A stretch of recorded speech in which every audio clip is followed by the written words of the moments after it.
Assalamualaikum warahmatullahi wabarakatuh. Selamat pagi anak-anak kelas 4 A yang solih dan solihah. Hari ini kembali lagi dengan Ustazah Nia pada pembelajaran tematik. Sebelum pembelajaran dimulai, Ustazah Nia harap anak-anak pada pagi hari ini dalam keadaan sehat dan semangat untuk KBM hari ini. Nah, hari ini Ustazah Nia akan menjelaskan tematik tema 1 indahnya kebersamaan, subtema 3 tentang bersyukur atas keberagaman. Pada hari ini kita akan belajar muatan apa saja anak-anak? Ada muatan PPKN tentang kerjasama dalam diskusi, tujuan dan manfaat kerjasama, serta keragaman permainan tradisional di Indonesia. Lalu yang kedua yaitu muatan IPS, itu tentang makanan tradisional sebagai identitas bangsa Indonesia. Yang pertama kita akan belajar PPKN tentang kerjasama dalam diskusi. Jadi apa kerjasama itu? Kerjasama merupakan pertemuan beberapa orang untuk bertukar pendapat mengenai suatu hal. Saat berdiskusi, kita harus menghormati pendapat orang lain karena setiap pendapat memiliki kelebihan dan kekurangan. Nah, jadi ketika besok Ustazah Nia menugaskan anak-anak untuk berkelompok, lalu untuk membuat suatu karangan, terus kalian harus bekerja sama dengan teman-teman atau membuat suatu proyek apa yang ditugaskan oleh Ustazah Nia. Nah, kalian pertama itu perlu yang namanya diskusi untuk saling bertukar pendapat mengenai tugas yang harus diselesaikan. Lalu manfaat saling menghormati pendapat. Yang pertama yaitu terciptanya kerukunan dan kebersamaan. Yang kedua, menambah pengetahuan. Kenapa kok bisa menambah pengetahuan? Karena ketika di situ kalian tidak tahu, lalu ada teman kalian yang tahu, nanti kalian menjadi tahu dan saling bertukar pendapat.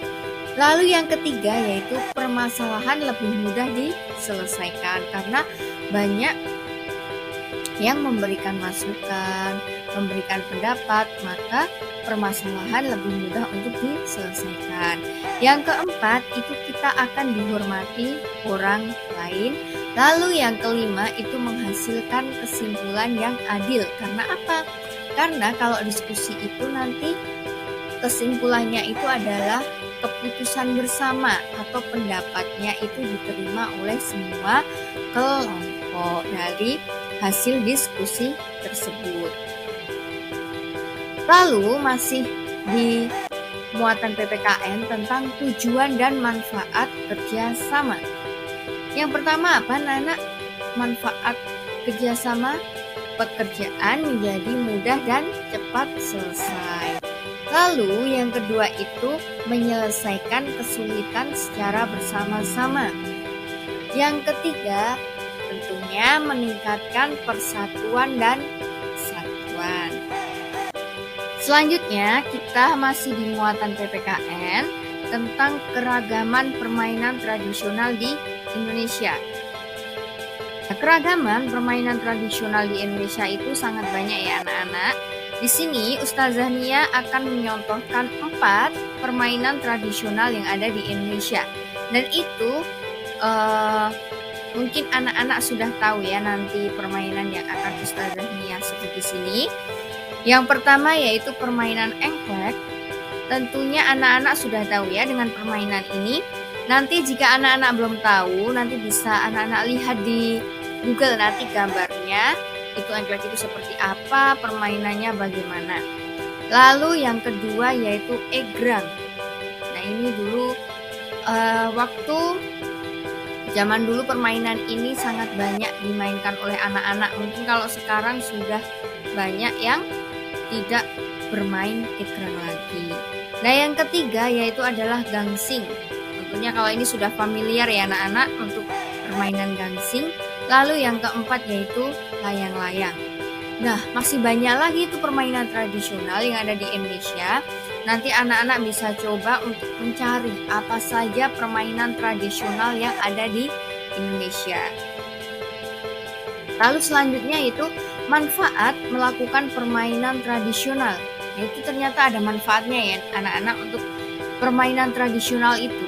Yang pertama yaitu melestarikan budaya bangsa Indonesia. Lalu yang kedua itu berolahraga sambil bermain. Jadi berolahraga menyehatkan tubuh dan bermain membuat hati gembira. Lalu yang ketiga melatih kesabaran. Misalnya bermain secara bergantian. Nah itu kenapa kok bisa melatih kesabaran? Karena di situ anak-anak harus menunggu teman-teman yang sedang bermain untuk selanjutnya anak-anak bermain.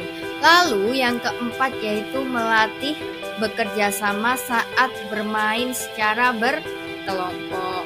Lalu yang kelima yaitu bersikap sportif, yaitu lapang dada saat kalah bermain, tidak sombong saat menang dalam bermain, dan tidak bermain secara curang. Nah itu tadi adalah manfaat melakukan permainan tradisional. Selanjutnya kita di muatan IPS itu tentang makanan tradisional sebagai identitas bangsa Indonesia. Yang pertama, makanan tradisional yang berasal dari Jawa Barat, yaitu nasi timbel. Nah, ini ada gambarnya ya, anak-anak. Bisa dilihat di sini seperti apa. Lalu, di sini ada keterangannya. Nasinya itu dibungkus daun pisang. Lalu beras yang digunakan adalah beras bakoto, yaitu beras merah campuran. Dan yang ketiga itu nasi timbel terdiri dari nasi, ikan goreng, tempe, sambal terasi, dan lalapan. Selanjutnya yaitu dari daerah Bali itu ada nasi jinggo. Nah itu bisa dilihat ya anak-anak untuk gambarnya. Itu sangat jelas. Lalu keterangannya itu nasi pulen yang dibungkus daun pisang dengan porsi kecil, dilengkapi dengan mie goreng dan suiran ayam pedas. Nah itu bisa dilihat di gambarnya. Itu ada nasinya, ada mie-nya, ada suiran ayamnya. Lalu yang selanjutnya itu dari daerah Papua.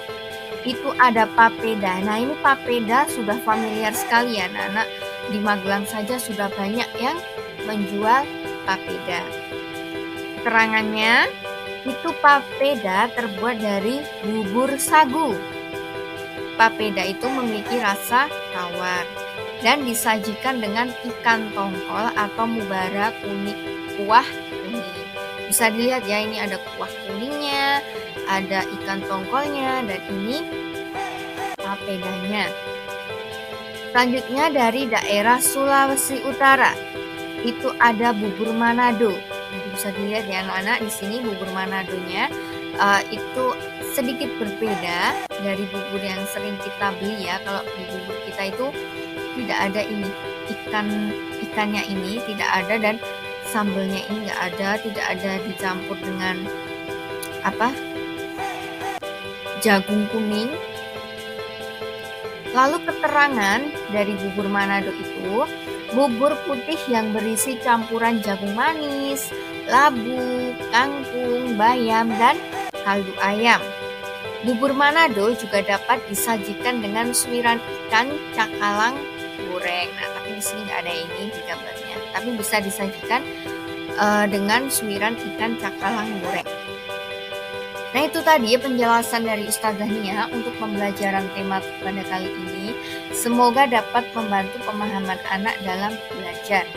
Tentunya Ustazah Nia wajibkan anak-anak untuk tetap membaca materinya di buku BPH. Sekian dari Ustazah Nia pembelajaran kali ini. Semoga dapat bermanfaat. Mohon maaf jika ada salah kata. Wassalamualaikum warahmatullahi wabarakatuh.